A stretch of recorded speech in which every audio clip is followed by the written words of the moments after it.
ছাত্রছাত্রীদের নেতৃত্বে বৈষম্য বিরোধী ছাত্র আন্দোলনের মাধ্যমে শেষ পর্যন্ত ছাত্র জনতার গণঅভ্যুত্থানে 5ই আগস্ট আওয়ামী লীগ সরকারের পতন হয়।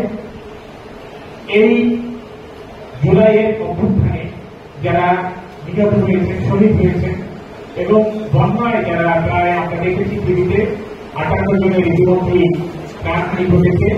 1971 সাল থেকে এই যে বিভিন্ন সময়ে বিভিন্ন প্রাকৃতিক দুর্যোগের গণতান্ত্রিক সংগ্রামে যারা শহীদ হয়েছেন তাদের সকলে প্রতি শ্রদ্ধা জানিয়ে আমরা এখন আজকে দাঁড়িয়ে দিবস পালন করব।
আজকে মাইনরিটি রাইটস ফোরাম বাংলাদেশের 10ম প্রতিষ্ঠা বার্ষিকীটি একটি আনন্দঘন পরিবেশে অনুষ্ঠিত হয়।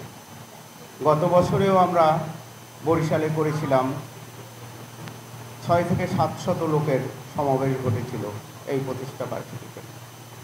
আজকে আমরা যে অবস্থায় দাঁড়িয়ে সেখানে আমাদের সকলের হৃদয়ে রক্তক্ষরণ, মুখের ভাষা নেই, কথা নেই, কথা বলতে পারছি না, এমন একটি বাংলাদেশে আমরা এখন আছি। কি অপরাধ ছিল আমাদের! 71-এ আমরা যখন, আমার বয়স তখন 8 বছর 8 ক্লাস, অনেক কিছুই মনে আছে, অনেক ঘটনার সাক্ষী। সেখান থেকে আমরা যে সেদিন যে উৎসাহ, উদ্দীপনা, উন্মাদনা নিয়ে বাংলাদেশের স্বাধীনতা সংগ্রাম করেছিলাম এবং সেই কষ্ট ত্যাগ করেছিলাম, যেগুলো আমাদের মনের ভিতরে এখনও বাজে। তখনও একটা আশা ছিল, আমরা এমন একটি সমাজ পাব, এমন একটি রাষ্ট্র পাব, যে রাষ্ট্র আমাদের কথা বলবে, আমাদের দেখভাল করবে, আমাদেরকে সুখে স্বাচ্ছন্দ্যে একটি ভবিষ্যৎ দেবে, একটা আলোকিত ভবিষ্যৎ পাব। দুর্ভাগ্য, আমাদের জন্মই আমাদের আজন্মের পাপ। এরকম একটি জায়গায় দাঁড়িয়ে আপনারা অনেকেই হয়তো কেউ কেউ চেনেন, আমি অসম্ভব রকমের একজন প্রতিবাদী মানুষ, সত্যের পথে চলা মানুষ, কিন্তু আজকে আমি বিধ্বস্ত, বিপর্যস্ত।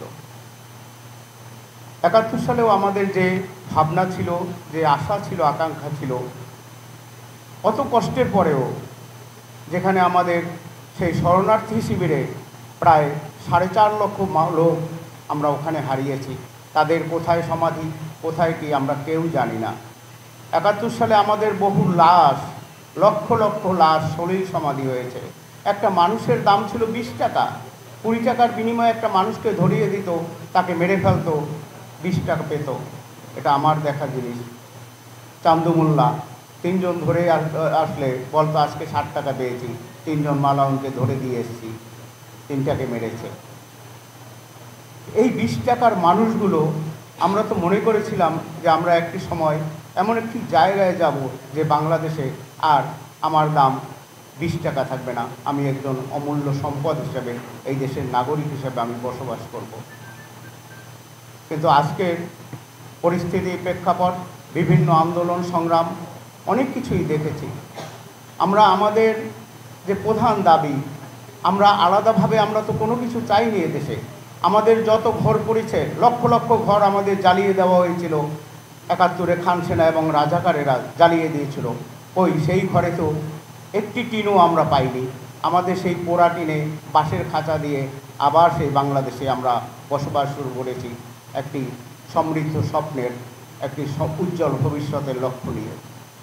কিন্তু কিছুদিন যেতে না যেতেই আমরা সেই যেখানে ছিলাম সেখানেই চলে গেলাম। এমনকি আজকে যে জায়গায় আছি, সে জায়গাটি আমার মনে হয় আজকে থেকে 55 বছর আগের থেকেও খারাপ জায়গায় আমরা আছি। এরকম একটি সময়ে আমরা মাইনরিটি রাইটস ফোরাম, আমরা দীর্ঘদিন আপনাদেরকে আমরা চেষ্টা করছি, খুব ছোট ছোট কয়েকটি মানুষ, আমাদের চিন্তা চেতনায় প্রতিটা মানুষের কথা আমরা ভেবে যাচ্ছি যে মানুষগুলো কীভাবে বাঁচবে, কীভাবে টিকে থাকবে। দুর্ভাগ্য, আমরা আপনাদেরকে হয়তো সেভাবে আহ্বান জানাতে পারিনি। আমাদের অযোগ্যতা, আমাদের অদক্ষতা, আমাদের সীমাবদ্ধতা আপনাদেরকে সেই জায়গায় নাড়া দিতে পারেনি। কিন্তু একটা বিষয় আমাদেরকে সবসময় মনে রাখা উচিত, যে সংখ্যালঘুদের সবসময়, যে কোনো দেশের সংখ্যালঘুরা, তারা অনেক বিচক্ষণ হতে হয়, তাদের তীক্ষ্ণধী থাকতে হয়, তারা অনেক বেশি সংগঠিত থাকতে হয়, না হলে তো সে সমাজে টিকতে পারে না। কিন্তু দুর্ভাগ্য, আমাদের দেশের সংখ্যালঘু, এই গুটি কয়েক সংখ্যালঘু, তারা হাজারো পথে, হাজারো মতে বিভক্ত। এই দেশের সমাজের এই বিন্যাসটা অত করে স্টাডি করেনি। আমি তাদেরকে বলেছি, এখানে কতগুলো সম্প্রদায় আছে, দলিত, হরিজন, মধ্য, আদিবাসী, খ্রিস্টান, বৌদ্ধ তো নাই, খ্রিস্টান তো এখনো তাদের ভিতরে নেই। যারা কাজ করছে তাদেরকেই সমন্বয়, তারা কি করছে, সমন্বয় কেন? তাহলে আমি তাদেরকে বলেছি, তারা বলেছে দাদা এদের সাথে আমাদের যোগাযোগ করতে হবে। আমি কাউকে পেরেছি, যোগাযোগ করেছি, তারা দিন রাত পরিশ্রম করছে তারা যোগাযোগ করার জন্য। তারা বিরম জেলায় চলে গেছে, তারা কৈলাসটা খুঁজে বের করেছে, তারা সমস্ত মানুষের সাথে যোগাযোগ গড়ে তোলার চেষ্টা করছে। আমি শুরুতেই বলেছি যে তারা আমাদের সন্তান তুল্য, তাদের যে ভুল ত্রুটি আছে সেটাকে যদি আমরা সংশোধন না করে আগামীর পথে ঐক্যের বাতাবরণ তৈরি না করি, তাহলে এটা এগোবে না। ফলে যে বিপর্যয়ের মধ্যে আমরা ছিলাম, 9 তারিখ থেকে এই আন্দোলনটা তারা যদি না করতো, তাহলে আরো বেশি ব্যাপক অত্যাচার দেশে হতো। এইটা বুঝে তাদের জায়গাটুকু যা আছে সেই জায়গাটুকুকে মেরামত করে আসলে আমরা আগামী দিনে আরো বড় আন্দোলন করে তুলি। হ্যাঁ, সমীরণ যে বক্তব্য দিয়েছে মতিউদ্দিন সাথে না নিতে পারলে এই আন্দোলন গণ আন্দোলনে রূপান্তরিত হবে। এই বক্তব্যের সাথে আমরা একমত। তাহলে কিভাবে সেই আন্দোলনটা হবে? হরিমন্দির ডাকুক এই সমন্বয়কারীদের, সেখানে বসে তাদের সাথে কথা হবে, অসুবিধা নাই কিছু। তারা তো এমন করে, তারা তো আমাদের মতন বড় বড় সংগঠনের মতন তাদের কোনো অহংকার নাই যে কেউ ডাকলে তারা যায় না, রয়ে আসে তাদের ডাকলে রয়ে আসে, সময় চাইলে তারা আমার সাথে তো 3-4 বার তারা বসছে এই মানে এই 1 সপ্তাহে খবর পাওয়ার পরে 3-4 বার তারা বসছে আমার সাথে। ফলে আপনি দেখেন আপনার কথাগুলো শুনে কিনা তারা কোনো নিজস্ব এজেন্ডা নিয়ে নামছে কিনা। তারা কিন্তু কোন নিজস্ব এজেন্ডা নিয়ে নামে, তাদের একটাই এজেন্ডা সংখ্যালঘু সুরক্ষা। এখানে একটা প্রশ্ন করেছেন সংখ্যালঘু কমিশন এর দাবি কেন নয়। এই আলোচনাটা অবশ্য আমার সামনে হয়েছিল যে সংখ্যালঘু সুরক্ষা আইনের মধ্যে সংখ্যালঘু কমিশনের কিটা থাকবে।